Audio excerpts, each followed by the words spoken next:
and gentlemen, all Wrestling Talk Nation is on now. Indy Superstar Spotlight with Kameron Kade. With the host, C-Double. And his co-host from Destroying Kayfabe, CM Mother Southern Styles.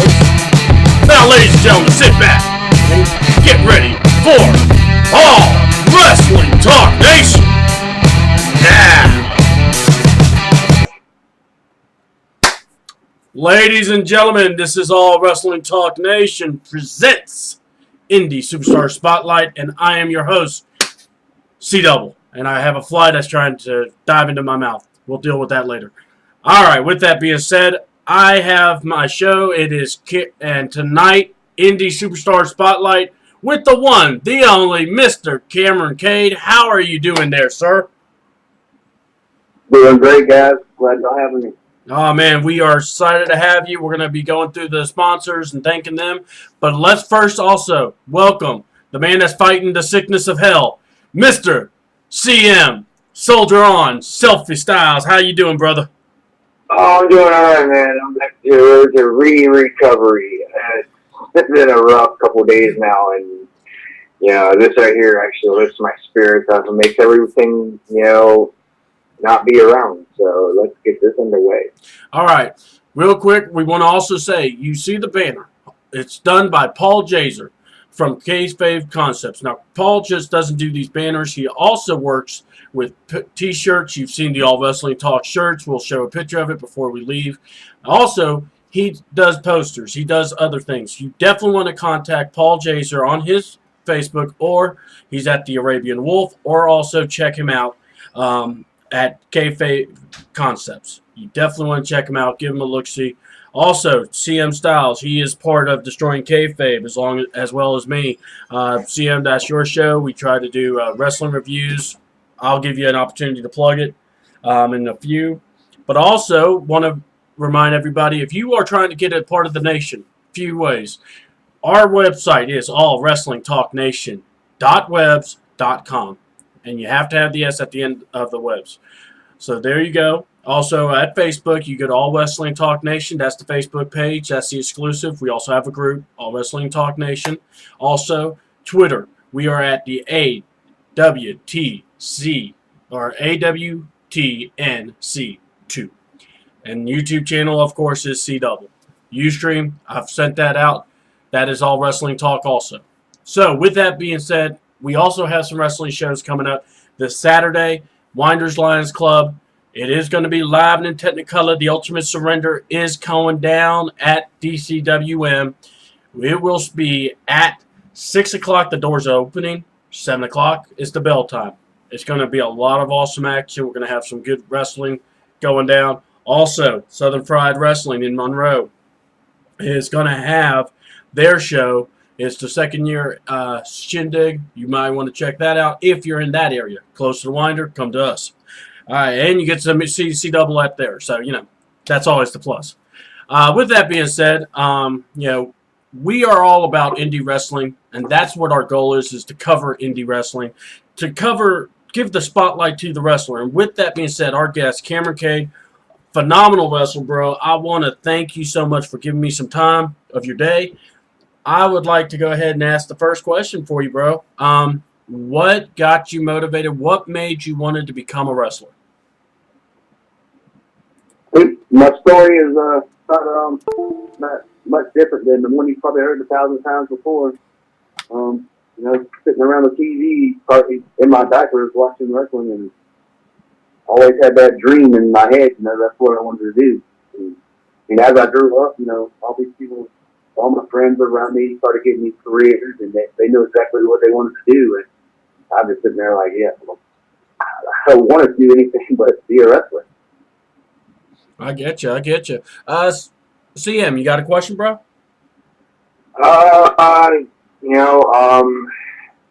Who inspired you to want to become a professional wrestler?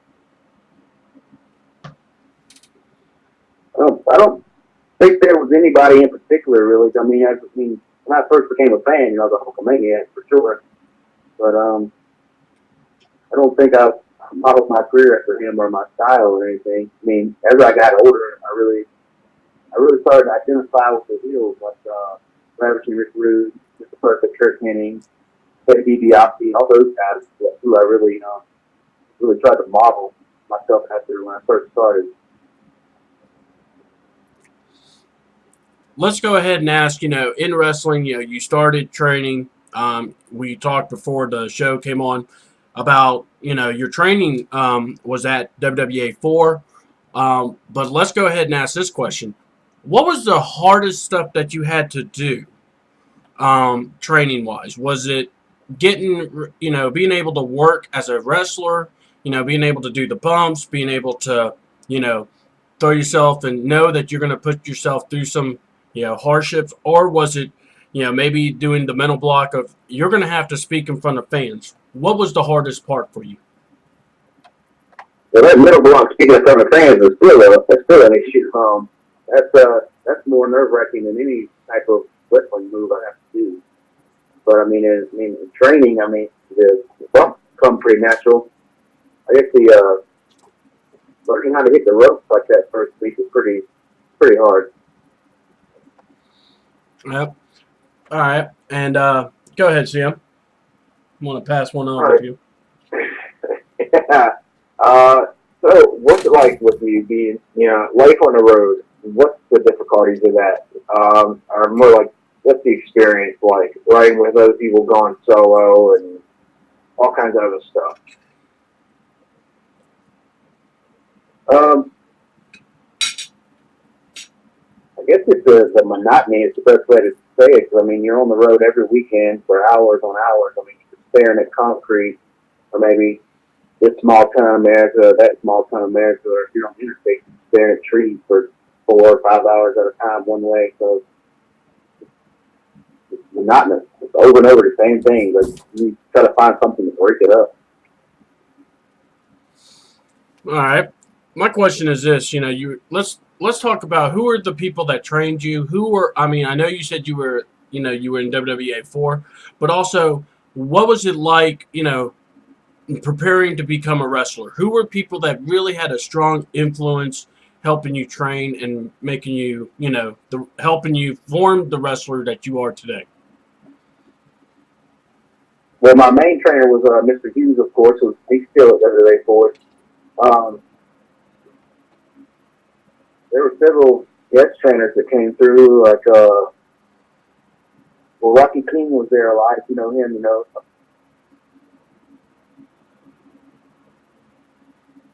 whatever that is. Rocky King was there a lot. He was a prelim guy from the 80s. Glacier stopped by from time to time. Mark Jindrak, all those old WCW guys would stop in from time to time and help us out. All right. Go ahead there, Sam. I'm trying to really think of a good question here. What would have been, your worst match that you've ever experienced so far since being in? What was my worst match so far? Yeah. I'm sure. Now, first starting out, there's probably a lot of them were pretty terrible. There's times when you get in there and everything just goes to shit. So, I guess it all depends on who you're working with. Nothing really stands out in my mind as worse than something else, Yeah. And it's, I apologize if it sounds a little negative there. Just, I always hear, Indy's guys going out there talking about the great experiences and the worst experiences. And that's one of the things that comes to mind. It's like, being out in the Indies is probably one of the toughest things of all time, because you got to go out there and you got to prep this, you got a match that's going to be like 10, 15 minutes long, and you have less than 10, 15 minutes to go over it with the person you're working the match with. So it's just like, it just comes to mind, your worst experience ever, and it just comes down to that. Yeah. Let me go ahead and throw a question at you. We talk about, what were your inspirations and stuff like that. But, Now let's talk about WWA 4 training there. Kind of that breaking the wall. You know, were there a lot of people there? Were there people that kind of said, "Well, I'm going to be a wrestler," and you see those guys fly by the night. They'll stay for a while, but then they'll run for mama. But I mean, for you, what was it like? How tough was it mentally to just keep doing it, busting through that wall, and becoming, working through it, the challenges? I didn't find it that difficult, really. I mean, when it's something you've always wanted to do your entire life, I mean, quitting's never really an option in your mind. I gotcha. So, with that being said, being in the business, first of all, how long have you been wrestling professionally? Well, I started, I trained for a year at AWTN, and I started working along that time. I worked for about 2 years.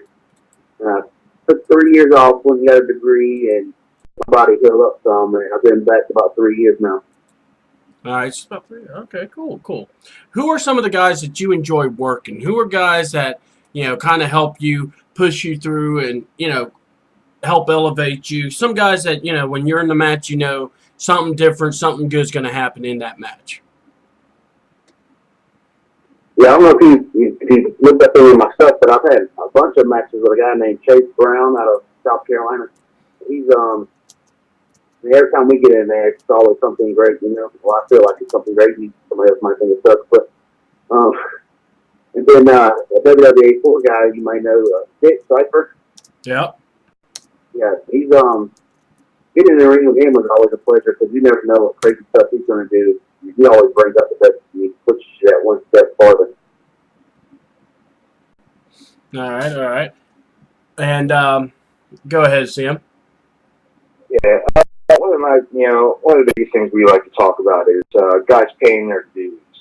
What was it like for you to pay your dues so far since being in the business? I mean, I think it's a necessary part. I mean, when I first started, like, marketing, we did shows all over Atlanta, and like schools and churches and even strip clubs. So, I mean, all the WWA 4 students would have to go and set up the ring before the shows and tear it down when the shows are over. So, I mean, that's part of what I do. And even now, if I go to a show and there's somebody, whoever's ring it is trying to set it up and he doesn't have any help, I'm going to jump in there and help him. You face it, you're really never done paying your dues. Yeah, I was going to say, because I know we talked to a few people, and they talk about how guys go in, and some people that just started don't want to do things like paying their dues or helping assemble the ring, or even if it comes to doing something backstage, like, oh, we need you to take care of all the garbage and all the trash, and keep things tidy back here while there's nothing going on. And I think that's one of the biggest parts of your job being a professional wrestler, paying the dues all around. If not, then you're in the wrong business. Yeah, and like veterans and promoters, I mean, they'll text you with that stuff. So, I mean, these young guys, they got to keep in mind, they might not even really want you to do that. They're just going to ask to see what your response is. So, you got to keep a positive attitude. Absolutely. I've said this before, where we talk about the hardest things, and the reason why I bring it, because wrestling is not easy. The road, the training, and as you said, the first few matches aren't great. So when you come back from the back, do you review a lot of your matches? Do you try to, talk with guys, kind of go step by step, or do you try to just wing it? What is the most effective way for you to wrestle?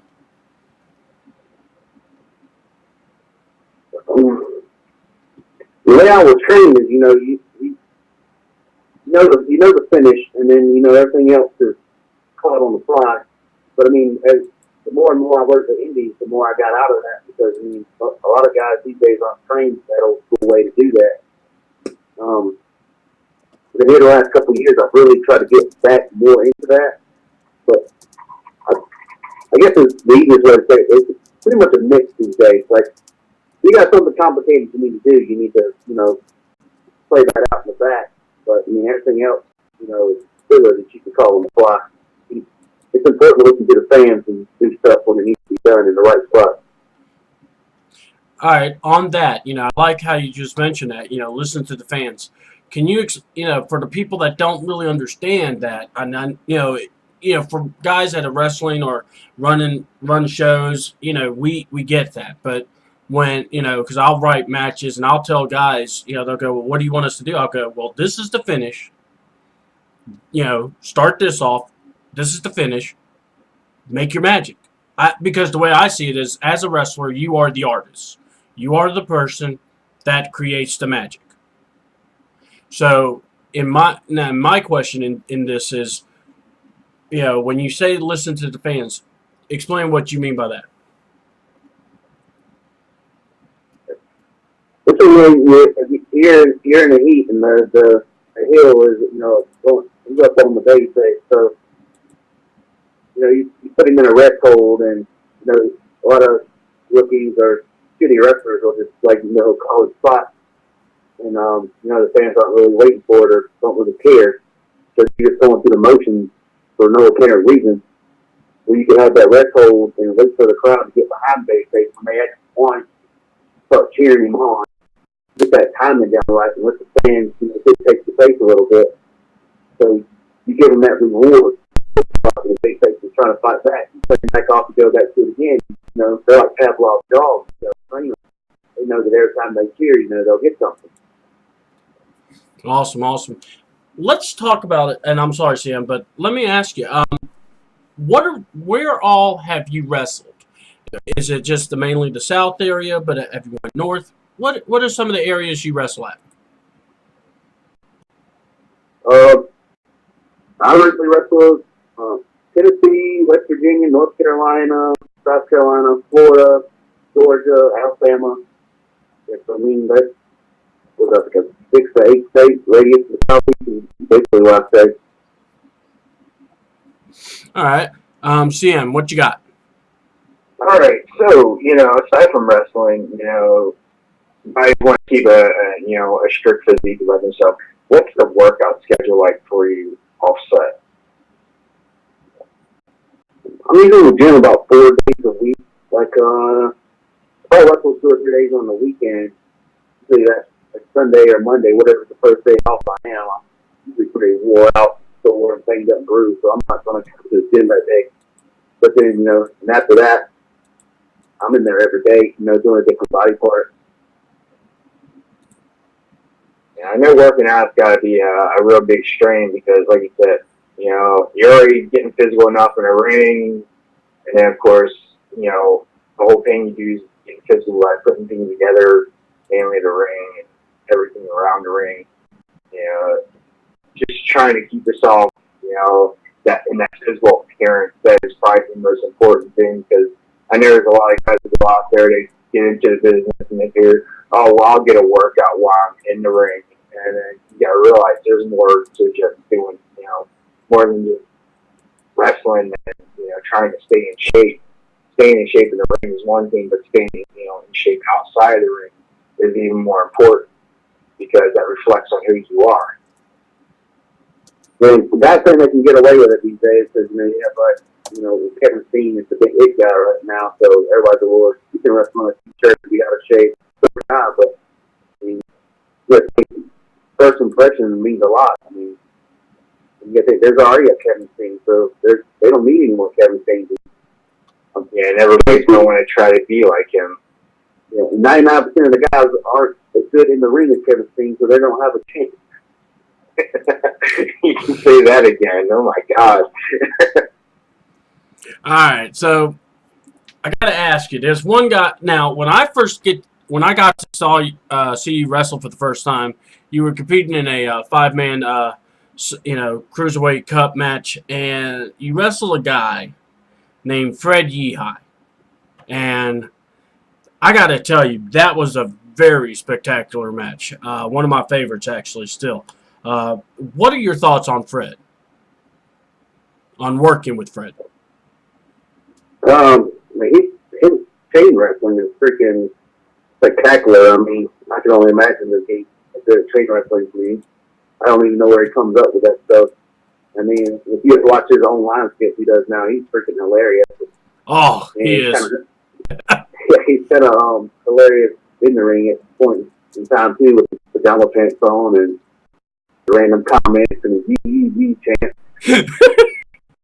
He is so freaking hilarious because it's like you don't expect that from him, and it's like, what was it? I saw a 5-match series with him and Slim J, and at Anarchy, and those guys just tore it up. When you talked about the chain, like you just said, oh my lord, that was incredible. Talk about your wrestling style. I want to learn, what was it like? How, what were some of your backgrounds? What did you, were you better, were you a better athlete? Were you a better, martial artist? What is your background necessarily in your moveset?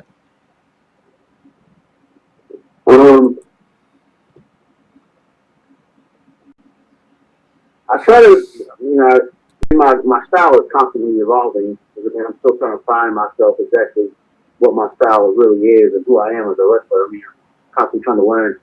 But, I feel a lot of stuff from old school Japan. I mean, moveset-wise, like Hiroshi Haki's Northern Light Suplex and, I feel a lot of suplexes. I mean, I think I really don't do a lot of martial arts stuff. I do some high flying, but I don't try to do those in this flashy because, we got enough of that, really. Try to keep it simple. All right. All right. Well, go ahead, Sam. All right. Aside from all the independent promotions out there, and I know WWE would be one of the biggest names we shot out as well. But aside from WWE, what promotions would you love to work for and represent in the future to come? I mean, the biggest one I would think of is New Japan. I mean, it's probably the hottest place going right now. But even when they weren't, that's always a goal because they're the top promotion in Japan, and you can actually make a living working there. I mean, they're sure they pay way more than TNA or Ring of Honor. So, I mean, that would be the next step down from WWE. I mean, that would be a dream come true to live in Japan and get paid to wrestle, make a good living. Now, with that being said, could we possibly see you in the Bullet Club if that ever happens? I'd probably be a pretty good fit in the Bullet Club with my douchebag persona. Yeah, I want. Let's talk about that real quick. Because Bullet Club is probably the hottest thing in Japan. It's been hot for over a few years now, and one of those stables had actually survived a leader change. What I wanted to know is, we talk about personas and who people are. Who is Kameron Kade? Who, when you come out through that curtain, and we'll stick with heel because face, like you said, if you don't have a real strong gimmick, you just kind of float around in the middle, if I'm not mistaken. So who is Kameron Kade?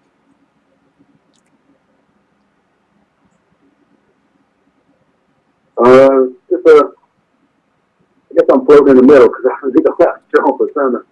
I'm just a cocky douchebag, pretty boy. Ladies love me, men hate me. All right, well, hey, like I said, as you said, you're learning, and it's cool. It's just, the reason I asked that is because, that is usually what I've learned is probably the hardest thing for wrestlers to kind of get that moment, because it's like in wrestling, it's not like you have to put on a show, but you have to find out who you are in the ring. You kind of have to develop that character because that character you feed off that character. And that's something that I've learned watching. Right, I said earlier about the styles. Like, I'm constantly trying to evolve and figure out who I am exactly. Character-wise, moveset-wise, everything. What in the business, what are the places you like to go to? Who tends to have a really good hot crowd? As y'all mentioned earlier, Southern Pride Championship Wrestling in Monroe. I mean, they always have a really nice sized crowd. And they're old school, so I mean they pop first the simple stuff. So I mean you don't have to do that much to get them to go crazy. And most crowds are like that in the South, really. I mean they're not smart. They're like Ring of Honor and Japanese style. So I mean they usually get hot if you just give them a little something. Oh yeah. All right, Sam. So yeah, aside from everything we talked about, dream matches. You know, there's all kinds of people out there, you know, either dead or alive, retired, or still in the active roster. Who is the person that stands out the most that you would love to stand in the squared circle with for one good old match? Yeah, dead or alive? Yes, sir. I think I Kurt Hennig on that. Mr. Perfect, yes. One of the greatest technical wrestlers around, well, that was around. Yeah. You want to talk? Well, Go ahead. he's amazing at selling as well. Mm-hmm. Oh, yeah. He had there were so many classics matches, but my favorite ones were him versus Bret Hart. You know, just because of their background, but then they put on a show in that ring, and that, you know, basically being able to kind of be in sync with each other. It's so rare. I mean, even now we're getting matches, but sometimes you don't have that where they're in sync, where they just, that guy's going to go there, I'll be there. You know, they could finish every little bit they could do. You know, is that a lost art in this business? I don't think so. I think it just depends on like who you have chemistry with. I mean, sometimes you get in there, I mean, it could be two really talented guys, and for some reason they just don't click. Sometimes you get in there, these two guys who aren't really that great technically, but for some reason it all clicks and everything goes better than normal. So I mean, I don't think art form, it just depends on the two guys. All right. Let's Then see. you look at you know, I knew it with Kevin Steen and Sami Zayn. I mean, they click like crazy. In the regard of, you know, wrestling, you know, you have to have your faces and the heels, but to you, who do you, you know, when learning wrestling and you're developing your character, do you feel like it's way easier to go heel versus face? What is how do you feel is the easier path for you? It was much natural for me to be a heel because I mean, I just amp up my cockiness and my douchebaggery. Whereas, you know, if you're a babyface, usually you have to go out there and pander to the fans and kiss babies and try to be nice to people. And I mean, honestly, I don't really feel like doing that. It's like this. You want to slap the baby, push the babies, kiss the mamas, and smack the fathers. I get that. It's all good. Don't feel bad. You know, hey, like I said, I know how to work a guy to be a heel. I know how to work a guy to be a face. It's just, you know, you just have to have that delicate, you know, in the middle. You know, so in the business, you know, you're learning, you're progressing. Are there places that you would love to be at? Are there places that are on your wish list to wrestle at? I'm talking like Japan, Mexico, you know, dear Lord, Puerto Rico, Costa Rica. The arena's that way. Yeah, I mean, anywhere better than what I'm at now is always in the booth. I mean, you know, if I can go to Canada, I mean, Japan's always an ultimate goal. I mean, that's like, I mean, that could be an any game if, you know, WWE's not in the picture. I mean, Japan's good to me, so Mexico would be great. I don't think they have wrestling in Costa Rica, but Well, you know what I mean, though. You know, the foreign countries, because, you know, we talk about Japan being like kind of like command center of, like you just said, it is the second best place to go for a wrestling venue to get your name out there is Japan. You know, so that's why I said out. You know, foreign states or foreign countries. yeah, I mean, I'd like to go and experience those places and learn different styles, you know, like Lucha Libre in Mexico. I mean, the UK has fantastic technical wrestling. And have a rich history of that. So, I mean, it would be great to experience those countries and those styles and learn and, try to make a living doing it. Yeah. What? Go ahead, Sam. Oh, go ahead. You were going to say something, so. Well, no, my view is this, or a question, because you kind of just said it at the very last point, and I wanted to kind of expand on it, not the living aspect, because we know that there's going to be hardships and trials in that area. But, wrestling isn't for everybody, let's just say it. When people go, I want to be a wrestler, I harken back to that Tough Enough speech where Triple H is like, you come in, you bust your ass for, 5 days on the road. You come home, you kiss your baby, you say hey to your mom. You have to be super dad. You can't rest. You can't, lay down because even though you're hurting and you can barely move, you have to be super dad. You have to be super husband. Then you got to pack up, leave again. How, and if you're single, I get that. But what I'm saying is, how hard is it, the wrestling style? Because you got guys that say, oh, I want to be a wrestler. Well, it ain't that easy. I mean, for you, how easy is it for you? I mean, on the independent level, I'm lucky right now that well, maybe not lucky, but I'm not wrestling 5 days a week. I'm wrestling 2 to 3 every week. I mean, if you don't hate traveling, you got to get used to those long trips. I mean, all crazy hours of the night. Sometimes you got to leave crazy hours in the morning. You got to go 12-hour trip to, Nowheresville, Tennessee, or Nowheresville, Florida. You got to leave about 7 a.m. and you don't get back till like 4 a.m. in the morning or something. You really you have to like traveling. You have to tolerate it. You got to get a good iPod and a music selection and something to do on the road to be entertained. All right, go ahead, Sam. Yeah. In the next 5 to 10 years, where can we expect to see you?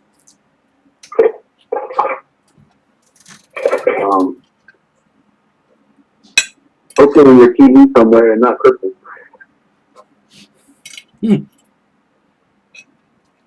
All right, I get that. We talk about, guys working, and there's sometimes, people are going to get hurt. That ring, I've told people, can be dangerous if you don't respect it. And even if you do respect it, it can still hurt. What, have you ever seen, or have you ever, been hurt or, in the ring, or realized, man, that was close, or man, if they wouldn't have done it right, it could have been really bad? I mean, there's several times where, you get dropped on your head and I'll just lay there for a second like, am I okay? Am I okay? But okay, my fingers are wiggling, my toes are wiggling. I'm okay. I can go. Guys, that bullet. I can continue. But I mean, I've seen guys get concussions. I'm sure I've had a few of them. Guys getting broken ribs, and there isn't a week that goes by that somebody's not bleeding somewhere. Yeah. All right. Go ahead, Sam. Ooh, so, being on the road, doing all this stuff, have you ever occurred to any injuries so far in your career? I've had a long list of, I guess minor injuries or not so minor injuries, like torn meniscus, torn LCL, ACL, my ankle was pretty bad one time where I couldn't walk on it for a few days and get cold chills every now and then from it. Few concussions. Concussions aren't no joke. No.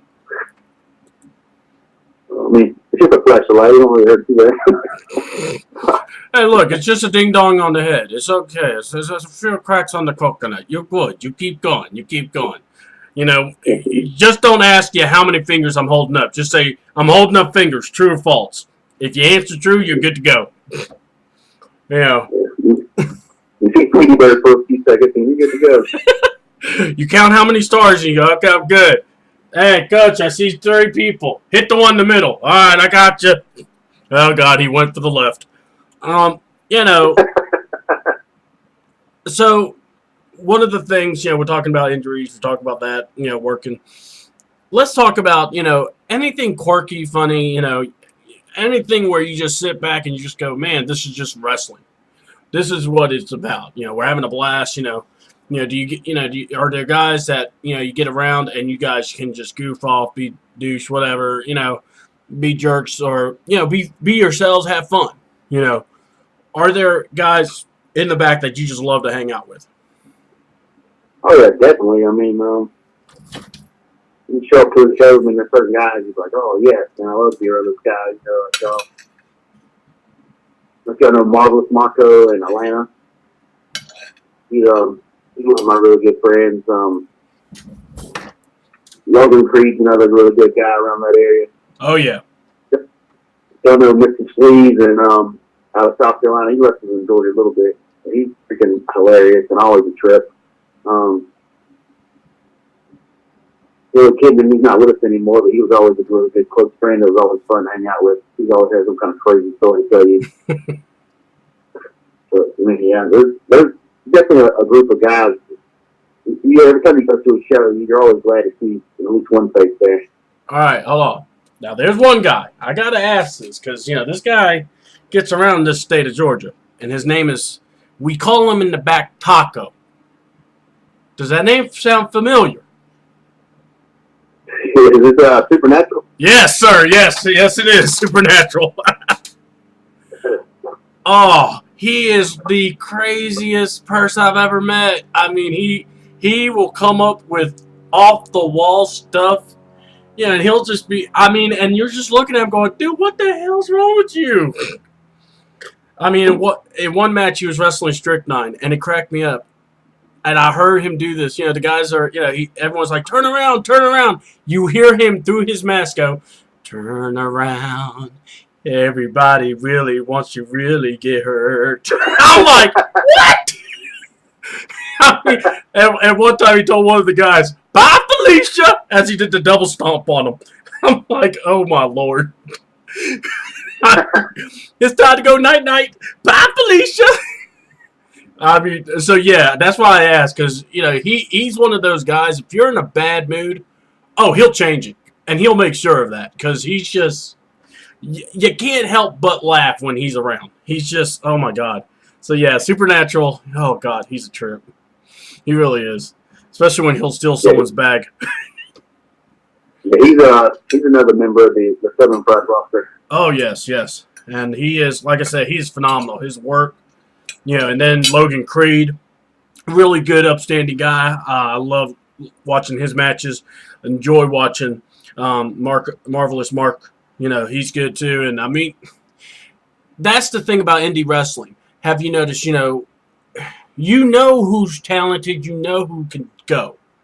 And then the ones that are just there and they're just happy with being there. They don't want to step it up. So obviously you're going to stay with the ones that want to always move up, want to work hard. But what is it like when you get in a locker room, is it kind of like natural, I don't want to say natural selection, but you watch and you go, I don't know how committed that guy is, but I'll hang with these guys because I know they have that level where I'm at, and maybe even challenge me some. Yeah, it might be a little to that. I mean, you definitely measure everybody up if you go into a locker room. You can scope out the scene and see what it's like. And the wrestling, it's really clicky. I mean, even you know about the click in WWE or whatever, but I mean that's everywhere. I mean, it's like high school back there. But I mean, I try not to judge the guys, that are just there because it's fun and they want their family to see them wrestle. I mean, because a lot of those guys are really great people. When they're not in wrestling, they're great people deep down inside their soul. So, I start off with judging. I mean, I'm friendly and cordial with everybody. So yeah, I mean, you definitely could tell which guys are there trying to move up, and which guys, are some of them way past their prime, and they know they don't have a chance. They don't care. They're just there to have fun, doing what they love. And I mean, you got the other young guys that are there that they think they're going to move up, but they're not taking the right steps. I mean, those are the guys that you kind of shun because, I mean, you're like 18 years old, 300 pounds, and never looked at a weight in your life and trained for 2 weeks. Went out and bought a pair of kick pads and just, like you shake his hand and say, hey, and then don't talk to me. All right, hold on. I got to ask this question. How annoyed can someone be when you see somebody wear kick pads and you go, okay, so you throw kicks? Huh? How annoyed do you get? I mean, oh my God, I have seen numerous guys want to slap somebody every time they see that. I mean, people see it as a lazy way out to not buy boots. But I think, like in the mid 2000s or whatever, when everybody in Ring of Honor, and everybody else was wearing kick pads, it became a trend. So everybody's trying to follow it. So it doesn't bother me as much as other guys. I think guys wear them just because they think it look cool. Now look, if you ever want to know C-Double's view of MMA, look, got respect for it, but you got to watch Jay Briscoe and his very eloquent way of speaking about how Terry Funk never wore a mouthpiece. Watch it. It's on YouTube. It's beautiful. You'll learn. You might become some, a fan. I mean, I'm just saying, just a little free plug because YouTube. Thank you. But anyway, CM, what you guys say? What now? What? Was that his excuse for not getting his brother to speak out? Oh God, yeah. I mean, like I said, to me, those guys, the Ring of Honor guys, they just crack me up. The Briscoes, it's when they do that, when they do their promos, it's hilarious, and because they say things that you're thinking. And that's what I love about certain guys. It's like if they'll convey it and you go, man, I wanted to say it like that. And they already do it. So you just like guys like that. I did the Ring of Honor seminar, and they were like two of the coaches, and they were like, dude, next time buy a bigger size trunk. So they are like that in person. They're not, that's not an act. Oh, yeah, they're really like that. We did because after the seminar, they put on a Future of Honor show in their hometown, where it's on Buck, Maryland, or wherever they live, and it was all their family, and every one of them had overalls, no teeth, walking around like jars of moonshine. So that's not an act. God, that moonshine. Anyway, we'll talk about that on another show. Awesome juice. Anyway, CM, what you got? So I know we were talking about the regions that you worked at before. Now I live up here in the Northeast region, U.S., Pennsylvania. Will we possibly see you ever make a debut up in this state? Yeah, I mean, I've been approached with some workers from the area who asked to do carpools. Nothing ever materializes. So, but I mean, I'd love to get up there. I mean, the Northeast is probably the busiest, most popular place for indie wrestling in the United States. So, I mean, I'd love to get there. Because up here, this is Wrestling City. This is all we do is talk about wrestling, watch it, we do it, everything. Yeah, I'd love to get up there. We'd love to have you, man. Yeah, I'll tell you, there's a place called the Sanctuary, and I'm determined to get to know the promoter, and when I do, I'm going to be bringing them a list of guys, and then I'm going to be like, CM Styles and C-Double need to be at your show, and you can, we'll work it out. Because, I just very, very entertaining. Give me a second. Their venue is amazing. The promoter is John Trotsky, if you don't have him on Facebook already. And not only that, but their belt is gorgeous. I mean, I love the design. Some of these belt makers, it's like, I wish there were more. I mean, it's crazy. I don't know about you, but how many belt makers could be made over in, the Middle East? Give me someone that's in America, please. But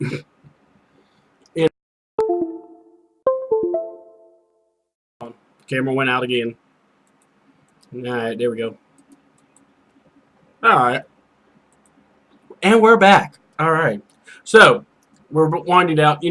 What is it how much of an impact does social media play for you? Do you get on it a lot to be able to promote yourself, book you, sending videos from YouTube? I know you have a Kameron Kade channel, and some very good matches, by the way, are on that channel. By the way, for the fans that are watching, what is it like? Social media. Has it made it easier to get yourself out there? It definitely helps. I mean, I try to utilize it a lot. It surprises me with some guys like don't utilize it at all. So I'm constantly staying on there. If I'm not on there for a certain period of time, it's like I got to come up with something to put on here just to let people know I'm still around. Then I'm still relevant. So I Twitter and Instagram, Facebook, all that stuff. I try to, and whoever books me, I'm constantly trying to promote their shows. Just trying to always stay on putting something on there so people don't forget you. ADD is crazy these days, and people forget you in the flesh. Someone, we're talking about remembering or being a part of a show, and you kind of said it perfectly. People get ADD, or if you're not constantly out there, you'll be forgotten.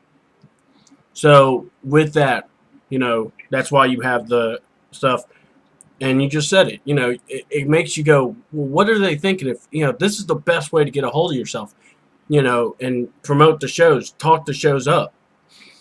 My thing is for you, what is it that Kameron Kade desires? What do you, where do you want to take yourself, where you're at now to where you want to be? What is the goals to get to? I just want to keep improving and get bigger and better places. I mean, eventually end up on some major company with a major TV that I can live comfortably on. Not the Indy wrestling salary, but like a New Japan or a TNA or a WWE, where it's just as good as having a 40-hour-a-week normal boring job. Oh yeah. To pay myself with nothing but wrestling. Hey, that's not really a bad deal. You live your dream. And anything else you got, Sam? Any final thoughts? No, I'm pretty much out of questions on this one. I gotta say it's been an honor being on the show, and it was an honor, having you on here as well. All right. Well, Cameron, I want to thank you very much, man, for being on the show, giving us your time. And, man, anytime you want to be a part of of All Wrestling Talk, please let us know. We'd love to have you on again. Keep giving us, info. Post us about your, upcoming dates. I know you have a Facebook. Actually, I'm going to let you do it because who better yet to know how to get a hold of you than you. So, Cameron, have a few minutes, tell everyone what's the best ways, to book you. Which Facebook to go to and all that good stuff, and we'll go from there. Yeah, you add me on Facebook, Kameron Kade, or facebook.com/Kameron Kade. That's the best way to get in contact with me for booking. I also have a fan page. It's facebook.com /Kameron Kade fans or something like that. I'm not sure. If you Google a search bar, it'll pop up. Twitter is at Kameron Kade. Instagram's at Kameron Kade 2099. And the YouTube, you'll have to search that. I'm not even sure how YouTube addresses even work. But there's several playlists on there. My channel's on there. I don't think I put as much stuff on there as I should. Need to get on track with that. All right. Well, definitely want to look him up also on Twitter at Kameron Kade, and also YouTube. It is the Kameron Kade channel, or Kameron Kade. You can browse that as a channel, and there are playlists also that you can pick from too. Also, Kameron Kade is a very talented wrestler, and I appreciate you very much, man, for being on the show, spending some time with us, giving us your views and your takes, man. That's what it's about, man. Getting your story out there, telling people about you. And getting you out there, getting more bookings, and going from there, because let's be honest, wrestling is a dream, but we also would like to make a little money out of it eventually. Yes, that's right. Thank you guys very much. It was an honor. Oh man, it's a pleasure, man. Anytime. Well, me and CM, we're going to be hanging around. That's Kameron Kade, and I want to thank him very much, guys. Look him up. He's on Facebook. He's on Twitter. He's on YouTube, Instagram also. He's always constantly putting stuff out there. You definitely want to look him up. Also, go to, this weekend is going to be some talented wrestling going down. We have, tonight was June 4th. Well, it's June 10th. Dementia Rose, a fellow Southern Fried wrestler, she'll be on the show. And then on the 11th, Timmy Zabisco. Both have confirmed they will be on the show. So 8 o'clock start time. We'll be rolling it out. Cannot wait. CM, any final thoughts on, coming up shows here? All I can say is I'm really looking forward to them. Hopefully next week I'll be a little bit more healthier and, I'll be twice as motivated because the fact that this flu has me down in the dumps, I feel like a major buzzkill. But at the moment, I'm still high in spirits. I'm still looking forward to seeing what happens next week. All right. And not only that, guys, just know that, there's a lot of stuff going down. Look, you can follow the wrestling, which we're not trying to be away from the mainstream. We watch the mainstream wrestling too, because that's the goal for these guys. What we're trying to do is just get the attention on these indie wrestlers to bust their humps day in, day out. They take care of their bodies. They're, CM kind of just said it, they're busting their humps, traveling all the time, and, it could wear on a man and a woman, and you got to go day in, day out. So you definitely want to check that, check these shows out. Southern Fried Wrestling in Monroe. If you're in that Monroe area, go check the show out. You're over here in Winder, check it out.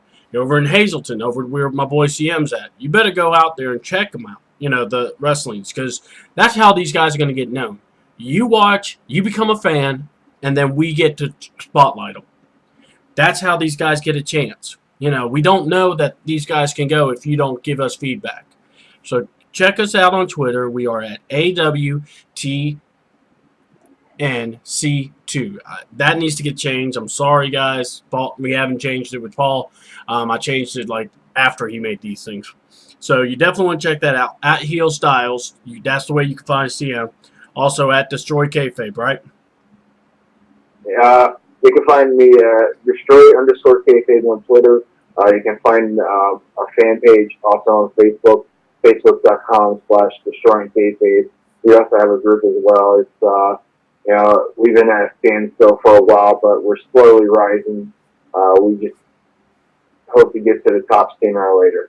Well, we're all working together. So, and also check the All Wrestling Talk Nation group. CM is also a part of that group. We are coming back. We guys have, sometimes it takes a while to find your niche. Well, it looks like me and CM, we ready to go battle, ain't we, brother? Oh, that's all right. So, hey, look, guys, those are something that we're doing. We're going to be trying to get some more interviews. I will tell you that there's some guys in Georgia, but look, if you know some wrestlers, bookers, promoters, call up C-Double, talk to CM, let us know. We will get them on the show. We don't have a problem with it. So, please give us a holler. That's what we are here for. And with that being said, look, I know I went a little long. Sorry, I'll get off the soapbox now. So, for Kameron Kade, our guest, next week, Dementia Rose, and then next Thursday, Timmy Zabisco. 2 excellent guests following the 2 excellent guests we had this week. And Mr. Styles, thank you so much for making my boy. Thank you, Mr. Styles. I mean, that's right. Anyway, so guys, for all of us here at All Wrestling Talk, want to thank you again. I want to appreciate the support. CM, me and him, we're going to go party it up. We're going to holler at y'all later. Remember, tip your waitresses, and more importantly, tip those hookers. They work hard too. All right, and those call girls, $1 at a time. That's all it takes. Anyway, it is what it is. I'm C-Double, and I'm out.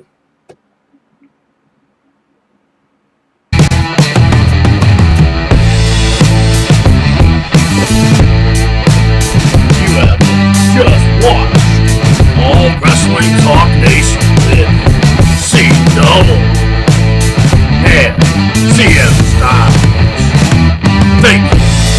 Come back again to see Dementia Rose and Timmy Zabisco.